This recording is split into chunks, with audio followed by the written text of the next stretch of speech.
رمضان کے سلسلے میں بڑی ہدایات دی ہیں. ایک وہ حدیث جو بہت زیادہ مشہور ہے، آپ بارہا سن چکے ہو، لیکن میں رمضان کی اہمیت، اس کی فضیلت اور اس بخشش اور اس کے اندر جو اللہ تبارک و تعالیٰ کی طرف سے بخشش ہوتی ہے،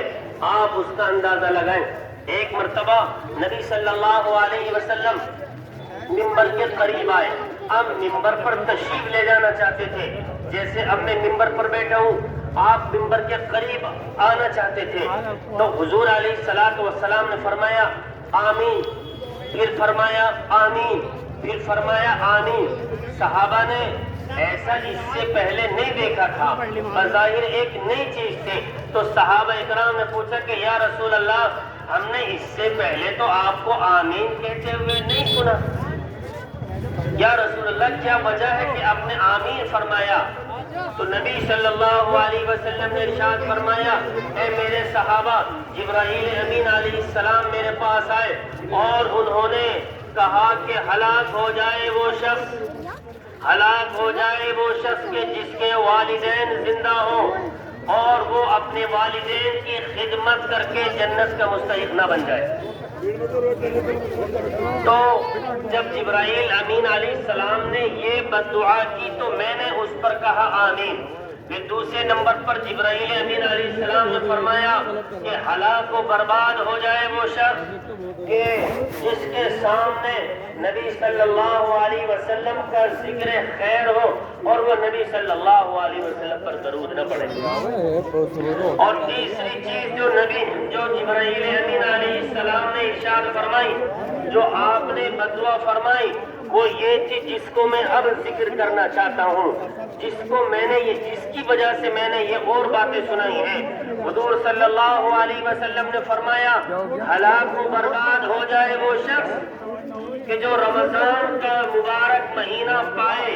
اور وہ ہٹا گٹا ہو، تندرست ہو، نمازیں پڑھ سکتا ہو، روزے رکھ سکتا ہو، تراویح پڑھ سکتا ہو، رات کو جاگ کر کے اللہ کی عبادت کر سکتا ہو، اللہ کے سامنے رو سکتا ہو، گڑ گڑا سکتا ہو، اس کا سانس چل رہا ہو، ہے نا، آنکھیں اس کی صحیح دیکھ رہی ہو، دل و دماغ اس کا صحیح کام کر رہا ہو، اور وہ پھر بھی اللہ کی عبادت کر کے اللہ کو راضی نہ کر لے تو وہ شخص بھی ہلاک ہو جائے.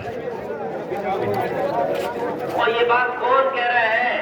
جبرائیل امین علیہ السلام کہہ رہے ہیں کہ وہ شخص ہلاک ہو جائے جو رمضان کا مبارک مہینہ پائے اور اپنے اللہ سے اپنی بخشش نہ کرا لے، اپنے آپ کو جنت کا مستحق نہ بنا لے. پھر اس پر آمین کون کہہ رہے ہیں؟ ساری کائنات کے سردار نبی آخر الزمان صلی اللہ علیہ وسلم آمین فرما رہے ہیں۔ ایک تو دعا جبرائیل کی جو مقرب فرشتے ہیں، سب سے مقرب فرشتے ہیں، سب سے افضل فرشتے ہیں، اور ان کی دعا پر آمین کون کہہ رہا ہے؟ جو سب سے افضل رسول ہے، جن کے لیے اس کائنات کو سجایا گیا۔ آپ کو دنیا میں نہ بھیجنا ہوتا تو اللہ اس دنیا کو وجود نہ بخشتا۔ ایک اتنا بڑا نبی، افضل نبی آمین کہہ رہا ہے، تو آپ اندازہ لگاؤ۔ اور پھر جمعے کا وقت ہے یا آپ خطبہ دینے کے لیے جا رہے ہیں تو خطبے کے وقت تو ویسے بھی قبولیت کا وقت ہوتا ہے، اتنے قبولیت جمع ہو رہی ہے، اور حضور فرما رہے ہیں کہ وہ شخص ہلاک ہو جائے کہ جو رمضان کا مہینہ پائے اور اب ہم اپنے ایمان میں جان کر کے دیکھیں، ہم اپنا جائزہ لیں کہ ہمارا شمار ان لوگوں میں سے تو نہیں ہے کہ جن پر جبرائیل امین علیہ السلام نے فتویٰ فرمائی ہے، ہمارا شمار ان میں تو نہیں ہے کہ جس کی ہلاکت کے لیے نبی علیہ السلام نے حامی فرمایا۔ تو اس لیے آج ہی تہیہ کریں، عزم مصمم کریں۔ اگر ابھی تک کوتاہی ہو گئی ہے، ہم نماز روزہ نہیں رکھ پائے ہیں، تراویح نہیں پڑھ پائے ہیں، اللہ کی طرف نہیں بڑھ پائے ہیں، تو اللہ کے لیے کوشش کریں، اور آج ہی سے کہ جتنے ایام باقی رہ گئے ہیں کم از کم اس میں تو ہم اللہ کی طرف آ جائیں۔ دیکھو صبح کا بھولا ہوا اگر شام کو گھر واپس آ جائے تو بھولا ہوا نہیں کہلاتا، صبح کا بھٹکا شام کو گھر لوٹ آئے تو بھٹکا ہوا نہیں کہلاتا ہے، وہ کامیابی کہلاتا ہے۔ اور اللہ تبارک و تعالیٰ نے، اللہ کے نبی علیہ السلام نے ہمیں کتنی بشارتیں دی ہیں۔ قرآن کریم کی ایک آیت ہے، میں نے اس کو رات بھی ذکر کیا تھا، قُلْ یَا عِبَادِیَ الَّذِينَ أَسْرَفُوا عَلَىٰ أَنفُسِهِمْ لَا تَقْنَطُوا مِن رَحْمَتِ اللَّهِ، اے میرے وہ بندو کہ جنہوں نے اپنی جانوں پر ظلم کر لیا ہے، جن سے گناہ سرزد ہو گئے ہیں، کسی سے کوئی غلط کام ہو گیا ہے، تو تم میری رحمت سے نا امید نہ ہو، تم میری رحمت سے نا امید نہ ہو، تم آؤ میرے پاس آؤ، تم مجھ سے مانگو میں تمہیں معاف کر دوں گا۔ اور نبی صلی اللہ علیہ وسلم نے ارشاد فرمایا کہ اللہ تبارک و تعالیٰ یہ فرماتے ہیں، اے لوگوں سنو، اے لوگوں سنو، اگر تم گناہ نہیں کرو گے اور اللہ سے معافی نہیں مانگو گے تو اللہ تبارک و تعالیٰ ایسی مخلوق کو پیدا کرے گا کہ جو گناہ کرے گی اور اللہ کے سامنے معافی مانگے گی۔ اس سے زیادہ بڑھ کر بات کیا ہوگی؟ حضور فرما رہے ہیں اللہ اگر تم سے گناہ ہو جائے اور تم اللہ سے معافی نہ مانگو تو پھر اللہ تبارک و تعالیٰ تمہیں ختم کر دے گا، ایسے لوگوں کو پیدا کرے گا کہ جو گناہ کریں گے اور اللہ سے معافی کریں گے۔ کوئی ایسا بندہ اب باقی نہیں رہ جاتا ہے کہ جس کو اللہ معاف نہ کرے۔ زمین پر اگر کوئی ایک ادنا سا مسلمان بھی ہے، اللہ کے نبی صلی اللہ علیہ وسلم کے اس ارشاد کے بعد وہ جنتی بننے سے نہیں رہ سکتا،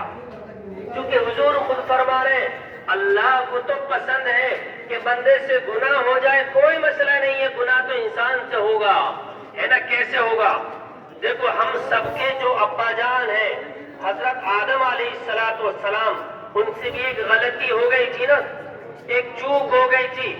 آپ سے منع کیا گیا تھا کہ اس درخت کا پھل نہیں کھانا، شیطان نے بہکایا، آپ نے اس کا پھل کھا لیا، لیکن جیسے ہی پھل کھایا ہے نا، تو آپ کو تنبہ ہوا، آپ نے فوراً فرمایا ربنا ظلمنا انفسنا وان لم تغفر لنا وترحمنا لنكونن من الخاسرین، اے اللہ میں نے اپنی جان پر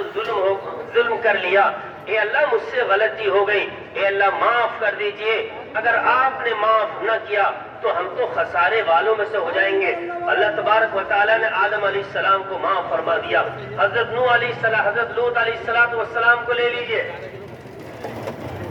حضرت یونس علیہ